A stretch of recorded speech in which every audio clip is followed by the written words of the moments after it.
हुंकार, हम 11th से हुंकार से जुड़े हैं, विद्याकुल से 11th से ही जुड़े हैं। अच्छा, तो आप हमारे मल्टी ईयर बैच की स्टूडेंट जी हैं। जी। मेरा नाम अमृता कुमारी है और मेरे गांव का नाम सानी मसनपुर है और मेरे स्टेट रैंक में 4th नंबर आया है। एक साल मतलब विद्याकुल से टॉपर्स आते हैं, उसको देख देख के हम भी बोले कि एक बार हम भी उस पर मतलब ट्राई करते हैं कि देखते हैं क्या होता है। तो ये क्लास करती थी, बहुत अच्छा क्लास करती थी, बोलती थी बहुत अच्छा है। फिर आपका देन है कि टॉपर आई।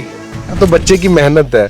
प्यारे बच्चों नमस्कार। आपने देखा कि इंटर 2026 के रिजल्ट में किस तरह छोटे छोटे गांव से बड़े बड़े हुनर ने एक नया इतिहास लिखा है, अपनी कामयाबी की एक नई कहानी लिखी है। हमें लगातार चलते हुए एक दिन बीत गया है, आंखों में नींद भरी हुई है, सूजन है, लेकिन खुशी है कि रुकने का नाम नहीं ले रही है। जिस गांव में जाते हैं उस गांव में बच्चे बोल रहे हैं कि भैया आपने और आपकी टीम ने जो पढ़ाया है ना, उससे लाइफ बदल गई है।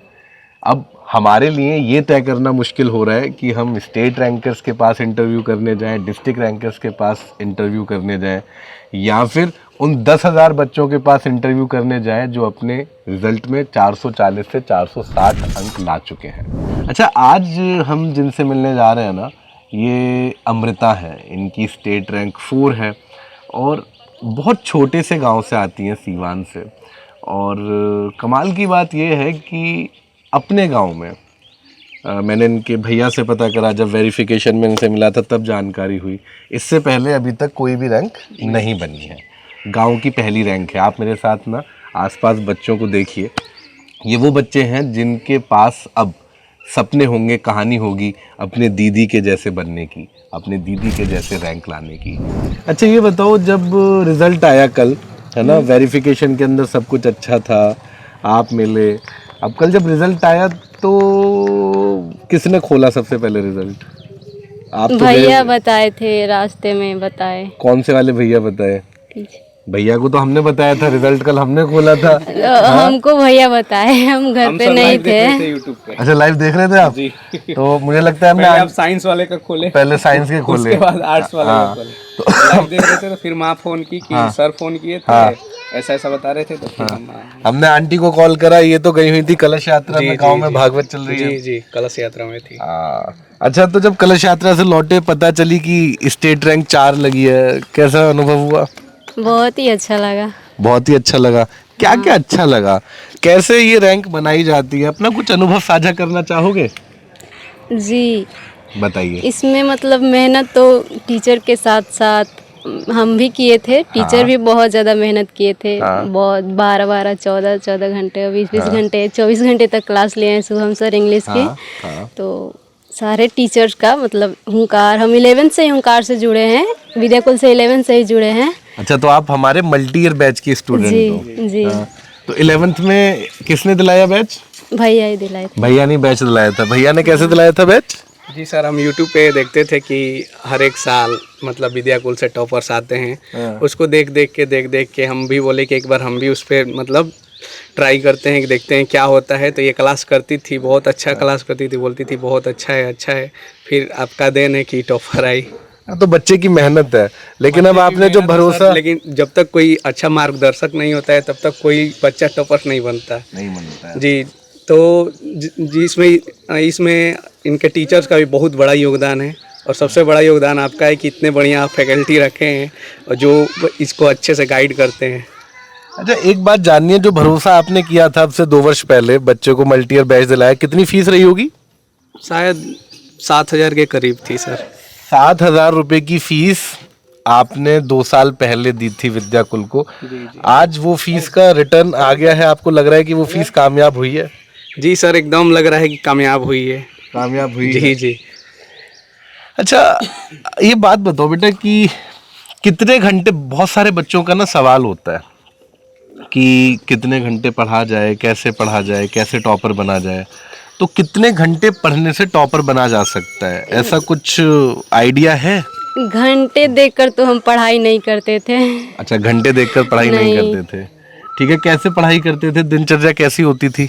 दिनचर्या यही होती थी कि क्लास होती थी तो पूरा क्लास करते थे, एक भी क्लास मिस नहीं किए हैं। ठीक है। वाईटी की भी, और मतलब लास्ट में वाईटी किए, शुरू में नहीं किए थे। अच्छा, शुरू में कंप्लीट बैच ही शुरू पढ़ा में सिर्फ? कंप्लीट बैच पढ़े हैं। लास्ट टाइम जो जब एग्जाम क्वेश्चन नजदीक का, आने लगते हैं। हाँ एग्जाम नजदीक आने लगते हैं तो क्वेश्चन की प्रैक्टिस जो करवाते हैं यूट्यूब पर अधिकतर करवाते हैं। हाँ। तो लास्ट टाइम यूट्यूब पर किए हैं, पूरा क्लास किए हैं, सभी टीचर्स का किए हैं। अच्छा, कुछ बच्चों ने मुझे सवाल भेजे हैं आपसे पूछने के लिए, पूछ लूं? हाँ? जी, पूछिए। अच्छा, बच्चे कह रहे हैं कि रूटीन कैसे बनाए? हर बच्चा अपना रूटीन कैसे बना सकता है पढ़ाई का? रूटीन तो हम ऐसा कोई खास नहीं बनाए थे, बस जिस सब्जेक्ट में थोड़ा सा डर लगता था उस पर ज़्यादा फोकस किए हैं। उस पे ज्यादा फोकस करते हाँ। थे। तो अमूमन एक अंदाजा, एक एवरेज कि भाई जो सब्जेक्ट कम समझ में आ रहा है या जो टफ है उसके ऊपर इतने घंटे पढ़ते थे, बाकी को इतना समय देते थे? हाँ, जो सब्जेक्ट थोड़ा हमको जिसमें डर लगता था उसको 6-7 घंटे केवल पढ़ते थे वहीं। उसको 6-7 घंटे केवल पढ़ते थे। अच्छा, क्लास के कुछ एक्सपीरियंसेस याद है खट्टे मीठे से? हाँ, वो तो बहुत से हर क्लास में वो तो है। हर क्लास में है? टीचर से बहुत ही मतलब पूरा सीरियस हो गए कि नहीं केवल पढ़ना है, नहीं बोरिंग कभी फील नहीं करवाते कभी थे, boring हमेशा feel नहीं हंसी हुआ। मजाक होता था क्लास में। हाँ, अच्छा, नोट्स को लेके बहुत बार बच्चे पूछते हैं कि नोट्स किस तरह से बनाए जाएं। अच्छा, दो नोट्स, सवाल हैं इसमें मेरे। एक तो नोट्स कैसे बनाए जाएं, और दूसरा सवाल इसमें जोड़ रहा हूँ कि सेल्फ नोट्स जो खुद के बनाए हुए नोट्स हैं वो हेल्पफुल होते हैं, या फिर किसी और से मांग लिए जिसने बना रखे हैं उनसे पढ़ के पेपर पास किया जा सकता है? क्या नहीं राय है? खुद से ही बनाने, खुद नोट्स से खुद से ही बनाना। बनाने हाँ, हैं। खुद से बनाते टाइम रिवीजन भी हो जाता है ना, हाँ। तो खुद से बनाया हुआ नोट्स। और नोट्स कैसे बनाए वो तो हुंकार बैच शुरू होता है तो सभी टीचर बता ही देते हैं सभी कि ऐसे बता, तो हम भी वैसे ही बनाए हैं। वैसे हुंकार ही का, बनाए? हाँ हुंकार का केवल नोट्स बनाए हैं, बाकी का तो मतलब रिवीजन बैच आता है ना, हाँ। तो रिवीजन बैच उसमें का नोट्स नहीं बनाए, उसमें केवल का नोट्स हुंकार नहीं का बनाए। नोट्स बनाए हैं। हुंकार के नोट्स बना रखे हैं। हाँ, अच्छा, आप क्या एडवाइस करना चाहोगे? आप क्या बच्चों को सजेस्ट करना चाहोगे कि भैया आप अपने नोट्स ना इस तरीके से बनाना शुरू करो? नोट्स ये ऐसे ही बोलेंगे, क्लास में जो सर लाते हैं, जो भी कंटेंट लाते हैं, जो सर लिख कर भी पढ़ाते थे हम वो भी बनाए हैं, और जो पीडीएफ के थ्रू जो मिलता था वो उसका भी नोट्स बनाए हैं। उसका भी तो नोट्स हाँ, बनाए? एक जो सर बताते थे वो एक माइंड मैप हो जाता था। हाँ। तो लास्ट टाइम उसको बस रिवीजन करने के लिए वो ज़्यादा अच्छा रहता है। वो उस समय पूरा तो पढ़ नहीं सकते ना नोट्स, नहीं पढ़ सकते, राइट। तो अच्छा। दोनों बनाते थे हम। ठीक है, आगे जाके क्या करना चाहते हो? सिविल सर्विस के लिए। Civil services. अच्छा, यूपीएससी में लाखों परीक्षार्थी परीक्षा देते हैं, है ना? हाँ, और अगर तुम्हारा बेस, तुम्हारा फाउंडेशन, नींव मजबूत नहीं है तो यूपीएससी जैसी परीक्षा को निकालना बहुत मुश्किल हो जाता है। लोग 7-7 साल, 8-8 साल लगातार ट्राई करते हैं और फिर भी नहीं हो पाता है ना? हमारे पास जितने भी फैकल्टीज़ हैं आर्ट्स के अंदर वो सब यूपीएससी को क्रैक करे हुए हैं, सब बीपीएससी को क्रैक करे हुए हैं। इससे कुछ हेल्प मिलती है, गाइडेंस मिलती है उस तरह की? क्या तुम्हारी नींव मजबूत हुई है 11-12 की जो तुम्हें यूपीएससी में हेल्प करेगी? हाँ 11-12 में बहुत मतलब बहुत ही अच्छा से पढ़ाया गया है। वो सर पढ़ाते थे तभी बताते थे कि ये मतलब ये इस एग्ज़ाम में आया हुआ है, इस लेवल का पढ़ा रहे हैं, तो उस लेवल का, केवल 12th के लेवल का नहीं पढ़ाते थे, थोड़ा सा उसके आगे तक भी पढ़ाते हैं। उसके आगे भी पढ़ाते हैं। हाँ, ये बात बेटा मैं आपको क्यों बता रहा हूँ ना बच्चों की, देखो जीवन में ना बहुत सारी परीक्षाएं हैं, 12वीं उन परीक्षाओं में से एक है। बहुत सारे बच्चे ऐसे भी हैं जो 12वीं में बहुत बार उन्हें लगता है कि कम अंक लाएंगे चल जाएगा, क्यों? उनका लक्ष्य आगे का बड़ा होता है। तो मेरे कहने का ना सिर्फ इतना अर्थ है, अगर आप लोग समझ जाओ कि पढ़ाई को इसलिए नहीं करना चाहिए कि रैंक बनानी है। तुमने क्या पढ़ाई इसलिए शुरू की थी कि मुझे रैंक बनानी है? नहीं कभी सोचा था पूरे साल 2 साल हुंकार में रहते हुए कि रैंक बनानी है? नहीं, रैंक का नहीं सोचे थे, सोचे यही अच्छा मतलब कि करना है। अच्छा करना है बस। अच्छा करना है, अच्छा पढ़ना है। अगर आप डिटेल में पढ़ोगे ना सारा कंटेंट, आप इन डेप्थ जाओगे, हर चीज़ को बहुत गहराई से जाके उसके कॉन्सेप्ट के ऊपर पकड़ बनाओगे, तो निश्चित बात है रैंक आप ही की बनेगी। कितने मीडिया वाले भाई लोग आ गए? गिने नहीं थे। गिने नहीं है, इतने आ रहे हैं, लगातार इंटरव्यू चल रहे हैं। देखो यार, टॉपर बनने का ना ये भी एक मज़ा है कि जीवन में आपको एक ऐसा सुखद अनुभव मिलता है जहाँ पे ना सब मीडिया वाले लोग आ रहे होते हैं, आपके बारे में जानना चाहते हैं, आपके परिवार के बारे में जानना चाहते हैं कि किन कठिनाइयों से निकल कर आप आगे बढ़कर आए हैं। और जब आप इन छोटी छोटी जगह से आगे बढ़ते हो ना, तो आपके छोटे भाई बहनों को देखो कितना सबल मिलता है, कितनी ताकत मिलती है। आज इन सब की आंखों में सपने हैं। तो एक टॉपर ना सिर्फ अपना नाम रोशन नहीं करता, बल्कि वो अपने गांव में, अपने समाज में, अपने आसपास बहुत सारे छोटे बच्चों को, अपने छोटे भाई बहनों को आंखों में सपने देता है। कुछ सवाल भैया जी से भी ले लूं? जी। कितना मुश्किल होता है, मतलब सबसे पहले तो आप क्या करते हैं? अभी तो हम सर ग्रेजुएशन कर रहे हैं। अभी आप खुद ग्रेजुएशन कर रहे हैं। घर में कौन कौन है? घर में हम हैं और बहन है और एक छोटा भाई है, दादी है, माँ है, पापा है, वो बड़े पापा है और वो बड़े पापा बड़े पापा भी हैं। अच्छा, तो पिताजी क्या करते हैं? पिताजी खेती बाड़ी करते हैं। पिताजी खेती बाड़ी करते हैं जी। और जितना मैं देख पा रहा हूँ, समझ पा रहा हूँ कि बहुत ज़्यादा संसाधन नहीं है ना? जी जी, उतना संसाधन तो नहीं है। इतने संसाधन नहीं है, लेकिन हिम्मत बड़ी है जो संसाधनों को तोड़ मरोड़ सकती है। जी सर। अच्छा, बच्चा इतनी मेहनत कर रहा है, फिर एक लड़की है, एक लड़की होके मेहनत करना, समाज के अंदर 10 तरह की चीज़ें होती हैं, आप भी बेहतर समझ रहे हो, ग्रेजुएशन कर रहे हो। इन सब चीज़ों से कैसे निकले, कैसे लड़े अपनी बहन के लिए? और घर बैठकर एजुकेशन दिलवाना अपने आप में एक मुझे लगता है बढ़ती टेक्नोलॉजी के साथ एक बहुत सुखद चीज़ हो गई है। पहले जहाँ बच्चियाँ पढ़ नहीं पाती थी, इस बार बहुत से बच्चों ने किया भी। हाँ, और इस बार आप देखोगे इंटर के रिजल्ट में तो सब जगह हमारी बहनों ने कमाल किया है। आप इसे लेके क्या समझ रखते हो? जी सर, हम मतलब जहाँ तक देखते थे मैट्रिक में इसका अच्छा नंबर आया था, लेकिन रैंक नहीं बन पाई थी। तो फिर ये बोली कि मतलब अच्छा से करना है, तो हम आपका वीडियो देखते थे तो बोले कि इस बार तुमको ऑनलाइन दिलाएंगे, ऐसे तुमको जाने की कहीं ज़रूरत नहीं है, यहीं पे ऑनलाइन घर पे रह के पढ़ाई करना। तो बोली कि फ़ोन नहीं था कुछ भी, तो फ़ोन नहीं था, तो स्कॉलरशिप का पैसा मेरे को मिला था, तो उस पैसे से हम इसको फ़ोन खरीद के दिए, उसके बाद से उससे ये पढ़ाई की और यहाँ तक पहुँच पाई। जी। अच्छा, स्कॉलरशिप कितनी आई थी? स्कॉलरशिप सर 12,000 आती थी। 12,000 रुपए की स्कॉलरशिप आई थी और वो 12,000 रुपए आपने बहन की पढ़ाई में लगा दिए। जी। 12,000 रुपए का फोन खरीदा था? नहीं, फोन तो खरीदे थे सर, वो 18,000 का फोन था और भैया से लिए थे पैसा। बाकी के 6,000 भैया दिए थे। भैया से लिए थे जी। भैया से और 6,000 रुपए लेकर 18,000 का फोन लिया।